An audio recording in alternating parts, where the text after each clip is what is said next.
This is my original Game Boy Advance from all the way back in 2001. I bought it brand new on my 17th birthday and I've had it ever since. And while it's served me faithfully, it has unfortunately in recent years become a little less reliable. The power switch doesn't work every time, sometimes you have to wiggle it back and forth. The sound has gotten a little staticky, and the lens for the screen is missing. So today on Print and Play, we're going to tear this down, I'm going to show you how to clean it and get it working good as new, and we're going to give it a bit of a makeover, thanks to a new shell from eXtremeRate. But before we get to the teardown, let me take a second to thank the sponsor of today's video. Hand wiring your PCBs can be time-consuming, difficult, and hard to repeat with precision. Etching your own circuit boards at home can be hit or miss, and you have to deal with all sorts of harsh, nasty chemicals. Next time, why not let PCBWay do the heavy lifting for you? PCBWay is a fully featured custom PCB prototyping service with over a decade of experience in prototyping and fabrication. Through their website, you can get an instant quote on a wide range of circuit board options ranging from standard boards to flexible PCBs and even fully assembled circuits. Simply upload your design file, place your order, and they'll get to work on it. Many orders are ready to ship within the first 24 hours. First-time customers to PCBWay get a $5 discount, meaning that your first board order is free. And if you're new to board design, make sure to check out the new PCB design tutorial section on their website. Here, designers can post design tutorials to help novice designers get started on their own projects. And if you've got a project that you'd like to post a tutorial for, you can enter for a chance to win a prize. Check out PCBWay by clicking on the link in the description of this video.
So the first thing I'm going to do is use alcohol to clean off all the excess residue on the screen.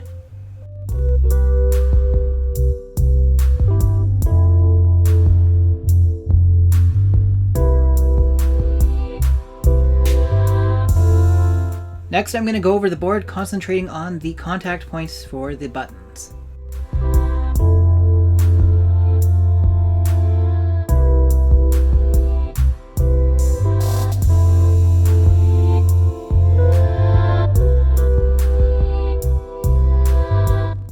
I'm just going to drip some alcohol into the cartridge slot and use my little spatula with paper towel on it to clean it out. The power switch, I'm just going to work a little alcohol right into the switch and slide it back and forth to loosen up any of the oxidization. Likewise for the volume knob. Just going to try and get as much alcohol into the dial and the potentiometer underneath it, and then roll it back and forth to work the alcohol into it and hopefully work the grime out.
Now we arrive at the moment of truth.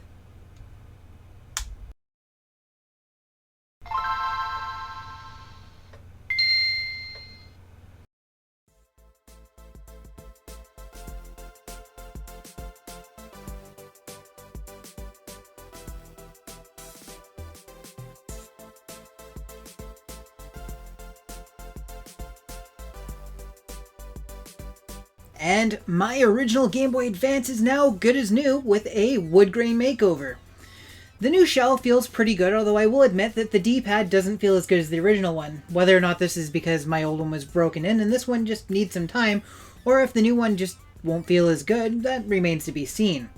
After cleaning, both the power switch and the volume control now work flawlessly. The audio is nice and clear, and there's no distortion whatsoever when raising or lowering the volume. The new shell fits together pretty much as well as the old one did, so I can definitely recommend the shell, but you may wish to reuse your buttons and or membranes from the original case when you're rebuilding yours. Alright, well that's it for this. We can call this a success. Hopefully you enjoyed watching me tear this apart, clean it up, and put it back together, and let's just say I'm really glad that it worked out. Okay guys, I'll see you in the next one. Until then, stay creative.